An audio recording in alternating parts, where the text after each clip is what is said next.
the part of Christianity that we don't really talk about.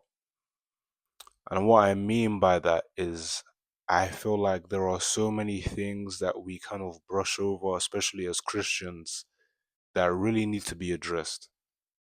So many thoughts on certain topics that I have, and I just think to myself, yeah, there's no way I'm the only one thinking this. There's no way that in the time I take to reflect and the time I take to even speak to God, there's no way it's just me feeling like this. No, these are things that really need to be spoken about. And I'm sure you guys probably feel the same way as well about certain things. And we're really just going to dive into what exactly that is. First and foremost, I look at the story of Job, and we see everything that he really had to endure, whether it was the trials, the tribulations, losing really everything. He lost his children, he lost his possessions, he lost practically everything, right? And he never actually knew why it happened to him. We know why it happened to him, right? We know that there was a discussion about him that took place in the heavenly realms between God and Satan. And essentially Satan was saying, the only reason he serves you is because he has everything he has. It's because he's successful. I mean, if you take these things away, trust me, he won't serve you anymore. And God actually allowed him to do that. God actually allowed him to take away those possessions in a test, because he was so assured of the fact that no, regardless of these things that you take away from him, he will still serve me, right? And throughout the whole story, what we actually see is the fact that Job questions, why is this happening to me? Like, God, what have I done? He repents in case he's done anything wrong. He is unsure of exactly what is going on. His wife, imagine, the one who's meant to love him so dearly, tells him to curse God and die. His friends are saying to him, no, surely there's a reason why all of these things are happening to you. You have to have done something wrong. Only this happens to people that have done things wrong.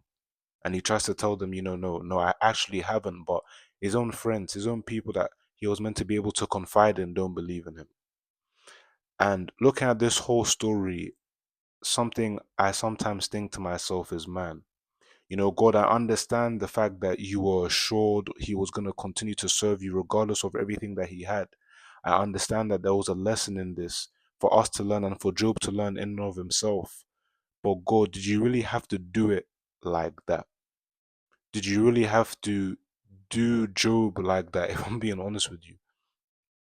Did you really have to, for me to learn this lesson, did it have to be so painful? Did it have to be so trialing? Did it have to be at times so hurtful? And I can imagine for Job, did it have to be even so traumatic? And I can imagine even the same for you guys, right? When you look at, maybe your own lives and some of the things that you've been through, that same question might even ring and come to your mind. That, man, when I reflect over some of the things that God has allowed me to go through, right? That yes, they ought to build me, they ought to help me grow and become the person that I'm born to be, right? And even if you're not a believer, I still believe you can agree with the fact that, there's a person who you are born to be, who you've been called to be, right? Each and every single year we grow in age and in stature, but that is also meant to and also represents the fact that we are also grow and age in maturity, in who we truly are, right? In boldness and confidence, in the traits and the gifts that we've been given and that we graciously have, I believe, through God. But even if you're not a believer, these things that you innately have, we're all to grow in these things. And I'm sure we can all think to ourselves, man, but I really have been through some stuff. I'll be accountable and I'll say for myself the fact that 2024 was not the easiest year for me.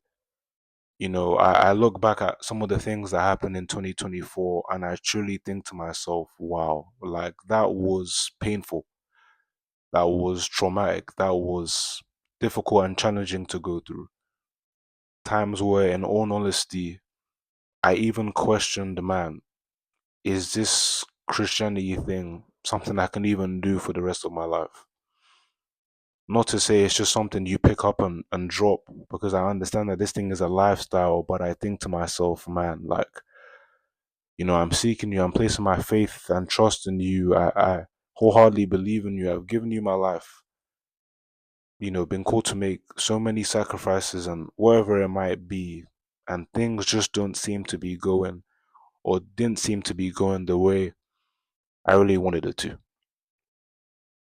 And what I found is the fact that even when we're going through these things, I like to call it Christianese, is I think sometimes what we get as answers. Maybe when we are speaking to people about the things that we're going through, we get very Christianese answers in the sense of, oh, God will take control of it, or God's in control, God will help you. Don't worry, man, just pray. And all of these things are the truth. I'm not, making or neglecting the power of prayer. I mean, prayer is essential, right? It's again a means of communication between ourselves and the Lord. I'm not saying that God is not in control. I'm not saying that God is not doing all of these different things. But I think what I found is that, especially as Christians, sometimes we just lose touch of normal human sympathy, of normal human connection, of normal human comfort. We go to these things because it feels like we don't know anything else to say, but sometimes you don't actually need to say anything. Sometimes your presence in someone's life is just enough. But we're so fixated on giving the right answer.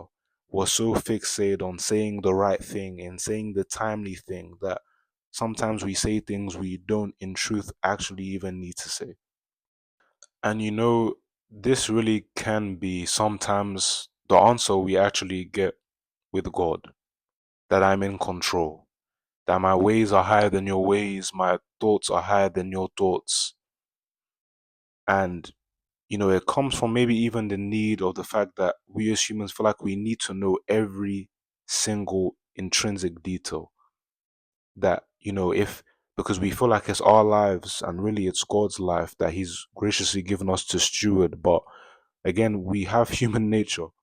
And when things are going in a particular way that we don't really understand, we feel like we're doing things right, but things don't seem like they're going right. They, in fact, seem like they're going left. We kind of just think to ourselves, what exactly is going on? And we feel like we need to know the answer. And sometimes God doesn't give us the answer we want. Sometimes we're calling on His name and we want this answer. We want Him to speak to us in this particular way, maybe in a way that, you're so used to. And maybe He doesn't speak to you in that way. Maybe He, in fact, doesn't say anything. Maybe He's silent. But it doesn't mean that He's not working. It doesn't mean that He's not moving. And these things are the truth. But in all honesty, it's hard to find peace and rest in. Yes, I know that I find peace and rest in you, but the answer I'm given, I need more. That's how it can feel sometimes.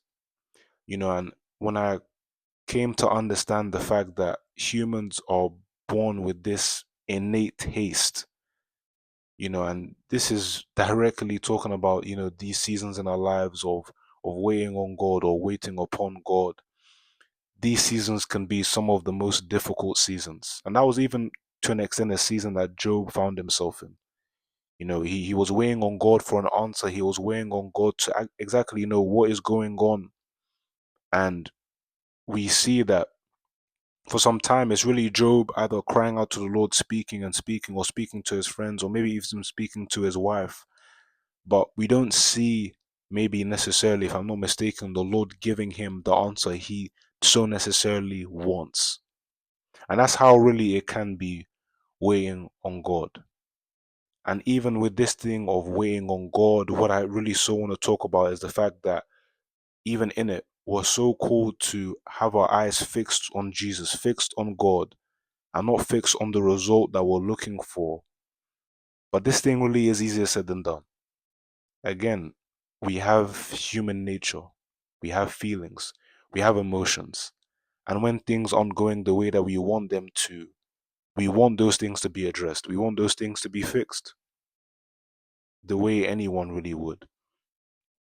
And it's like, so much so as Christians, we're called to almost at times put to the side our feelings.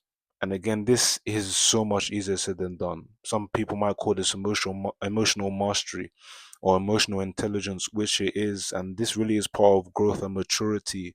But sometimes it really can be so difficult.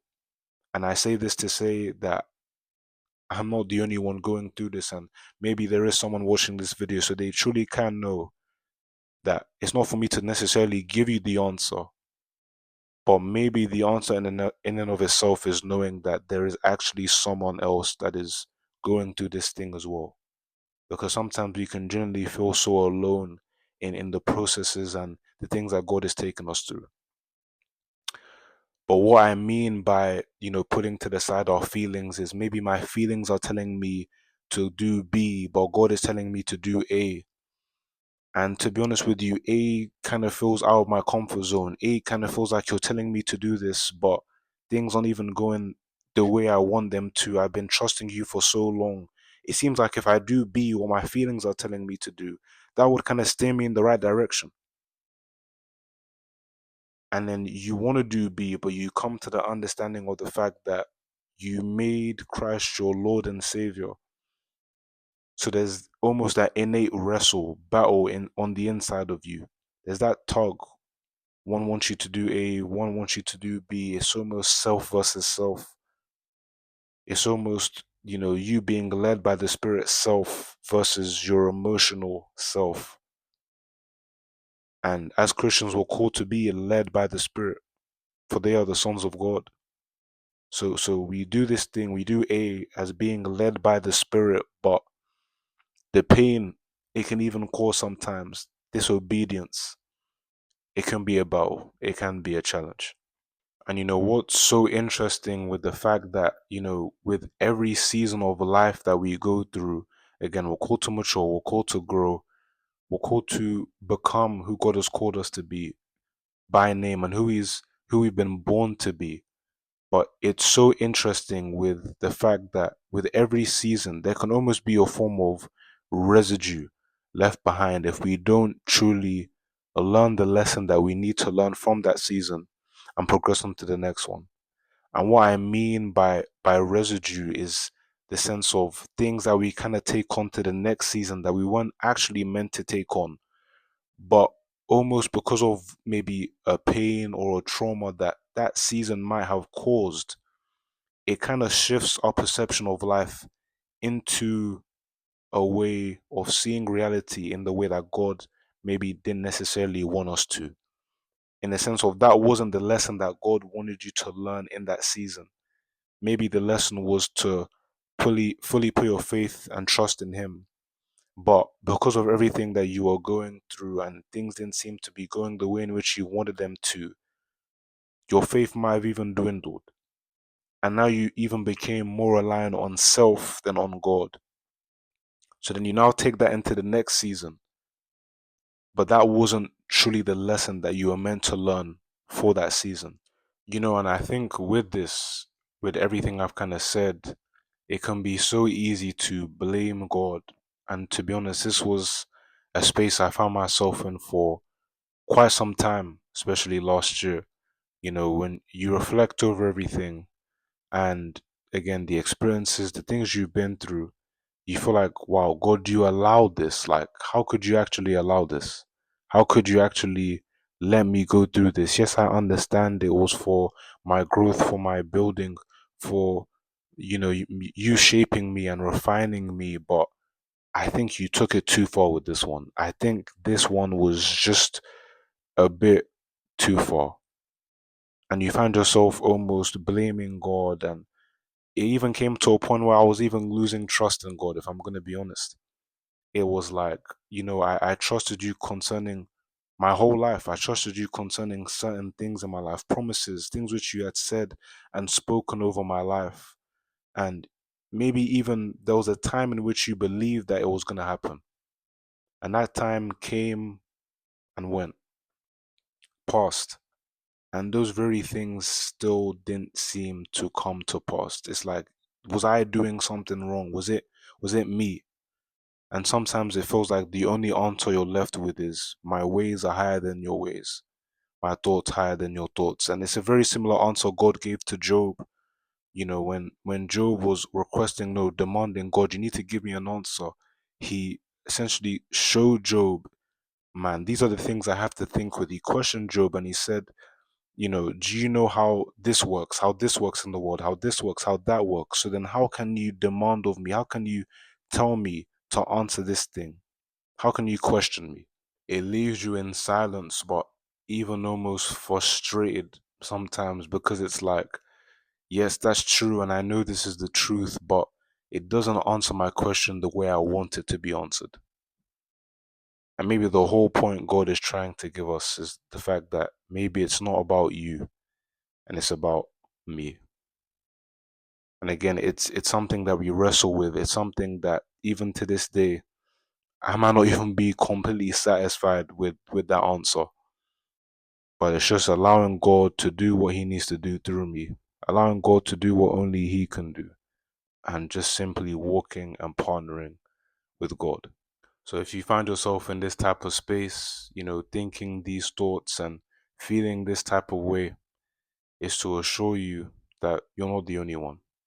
You're not alone, and there are people like myself and many others even feeling these feelings, thinking these ways. And I'm not here to give you or to propose to you an answer or to say, this is it, this is the solution. But it's to assure you that, there are people going through this same thing as well. And sometimes I can give you the comfort and the assurance which you need, as to be able to even speak to people, as to know that I'm not alone in this thing. Again, and that really is even the purpose of this channel, to speak about things that people aren't really speaking about, but knowing in my heart and in my mind that no, that these are things that people are feeling and thinking that have just not really been addressed. Again, I appreciate you guys. Um, love you guys, and I hope this video was even able to be a blessing to you guys. I'll see you guys in the next one. Take care.